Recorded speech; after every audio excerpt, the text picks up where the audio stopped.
This isn't just skiing, this is Snowmass. Over 3,000 acres of breathtaking terrain, an elevation drop that'll test your legs, the legendary après. From the groomed perfection of sheer bliss to the heart-pounding challenge of Cirque Headwall, Snowmass has it all. But is this mountain really worth its legendary status? Stick around as we dive into the must-know highlights, the hidden gems, and why this resort might just live up to every skier's dream. Let's get started.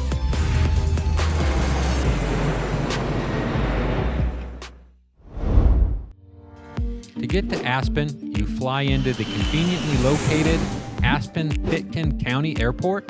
Just a 15-minute shuttle ride from the airport is Snowmass.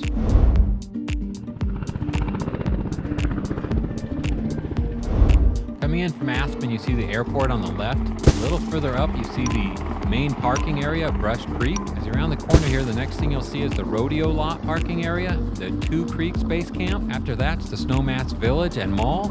As you look up, there's a good view of Sam's Knob, good shot of the Big Burn and the Cirque, and also High Alpine. After that, you have Elk Camp. As we pull back, here's a good panoramic view of the entire mountain.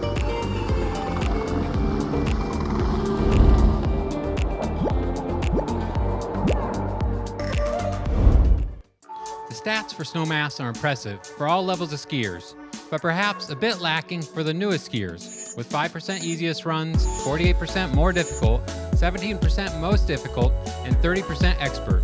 Snowmass truly has something for everyone. The lift system consists of 2 express 6-packs, 2 gondolas, 6 express quads, 2 quads, 1 double, and 2 platter poles, servicing 3,342 skiable acres. The peak elevation is 12,510 feet, and the base sits at 8,604 feet, creating a vertical drop of 4,406 feet, all fueled by an annual snowfall of 309 inches.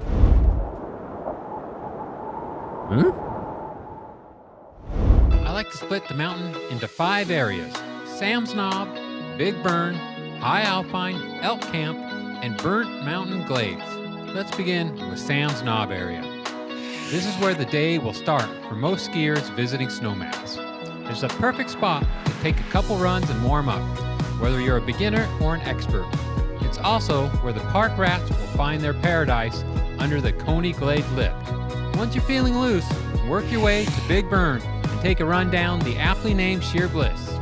In this area, I found myself thinking, hell yeah, I'm skiing in Aspen. The views are stunning, the run's groomed to perfection, and you'll likely be thinking life's good. As an intermediate skier, you're not going to find a better home at any ski resort. If you're lucky, you'll look up and see the Cirque Platter Lift running.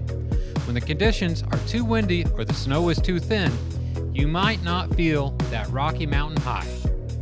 The winds were kicking and my adrenaline was pumping as I worked my way over to the Cirque Headwall. Gates and double black diamond signs always make me think twice before jumping into a famous bowl.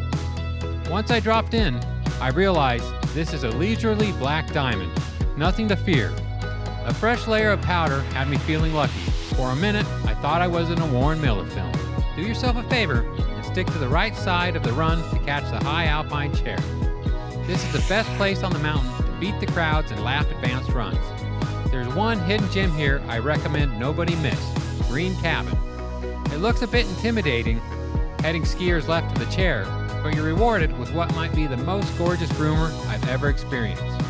If you head skiers right, you'll get a choose-your-own-adventure run, The Edge. You'll have your choice of trees, moguls, or steep groomers. By this point, your legs might be screaming for relief. You're in luck. Head over to the busiest on-mountain lodge, the Elk Camp, for a quick break. It's like the DMV of ski lodges, crowded, chaotic, but you'll eventually get what you need. But before your legs seize up, take one of Snowmass's many express chairs up to the Elk Summit. Here, you won't be able to resist snapping a few Insta-worthy shots. Let's not forget the Burnt Mountain Glades. This area is a bit off the beaten path and where you'll find cardio hounds skiing the wrong way, uphill. At the base of this area, you'll see mellow Aspen flank runs. However, I must admit, this section mostly feels like a thoroughfare for homeowners. The general area at Snowmass can be a bit confusing between parking and the village mall location versus the base village. In short, if you're visiting Aspen, get used to parking at the Brush Creek lot off of Highway 82 and shuttle to your resort of choice. Parking at Aspen is at a premium across all 4 resorts. Town Park, also known as the Rodeo Lot, is a terrific place to park with dedicated shuttles to Snowmass. If you want to pay for parking, Two Creeks is even closer to the hill, but isn't right next to the main village. Premium parking ranges from $25 to $35 a day and up to $48 for the best spots. Brush Creek and Rodeo Lots are free, as are the shuttles. The Snowmass Mall has everything you could ask for in a premium ski resort: shopping, restaurants, and après ski fun. It has a wide boardwalk that's a joy to stroll. For whatever reason, the base village isn't connected to this area, but in classic Aspen fashion, there's a sky cab gondola, better known as Skittles, to make getting back and forth easier than taking a limo. The base village is similar to the mall, but features restaurants with views facing up the mountain. If you're staying ski in, ski out, I'd recommend the Limelight Hotel. I've stayed at their location in Sun Valley, and you can't go wrong. On-mountain dining is abundant, with the Elk Camp restaurant being the busiest. It has everything: a cafeteria, bar, and DJ.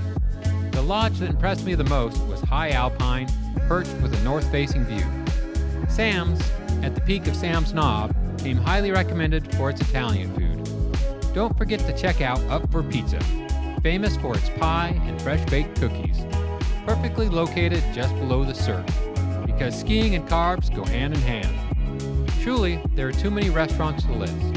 I ended my day at Base Camp Bar and Grill, which features California techno vibes and overpriced food, a signature Aspen combo.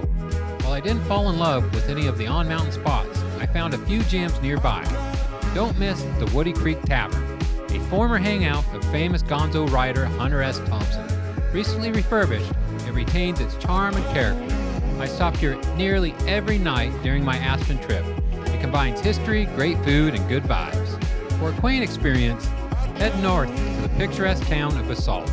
This charming town boasts mom-and-pop restaurants and bars, along with the best deal on comfortable lodging I've found in Colorado, the Aspen Alt Lodge. It's a refurbished motor lodge within walking distance of a Spanish-Italian fusion restaurant, serving incredible paella in a historic building, Tempranillo. If first tracks aren't a priority, visit the Brick Pony Pub across the street and honor Hunter Thompson's drinking legacy. Snowmass is a skier's dream, with no expenses spared on grooming or lift service. From beginner to black diamond, this mountain will have you feeling like a pro compared to other, more challenging resorts in Colorado. If I had to pick one negative, it would be limited access to true expert terrain. So if you're planning to ski like Shane McConkey, this might not be the mountain for you. The skiing earns a 9 out of 10. The après ski scene has everything you could ask for, though it lacks a bit of grit. Think champagne and charcuterie, not $2 beers and pool tables. I rate the après ski a 9 out of 10. Snowmass may not be my ideal scene, but if you can afford it, you won't be disappointed. To the west, you have views of the Maroon Bells and Snowmass Mountain. And to the east, the Roaring Fork Valley. If your breath isn't taken away with the views, the altitude will step in to help. The views get a 10 out of 10. Overall, Snowmass scores a 9.3 out of 10. If you don't love Snowmass, you don't love skiing. While I prefer resorts that feel less bougie, there's a reason this is Aspen's crown jewel. Speaking of crown jewel, I'm selling the coffee I roast myself with high-quality Brazilian beans. It's a dark roast, has nutty notes. I love it. I drink it every day. I have it in the morning. I have it with espresso at lunch. If you're interested in coffee, take a look at this. It's free shipping. And also, if you put in the coupon code SUBSCRIBE, you'll get a percentage off. And if you're dreaming about your next ski trip, check out my winter park review from another Colorado classic. Thanks for watching, and I'll see you on the slopes.